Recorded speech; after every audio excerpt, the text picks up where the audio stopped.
In this video, I'm gonna show how to make a mushroom. Shift+A, select cylinder.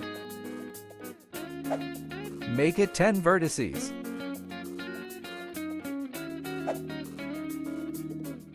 Go to Face Select. Select the top face. Scale it down. E to extrude. Scale down. Shade smooth.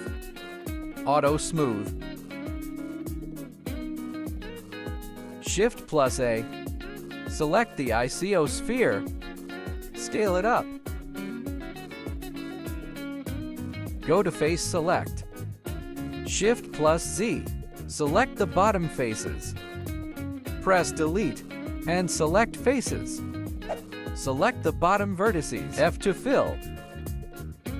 Scale it up. Configure the stem if you don't like it. Shade smooth. Auto smooth. I to inset optional. Scale down. Move up. Thanks for watching.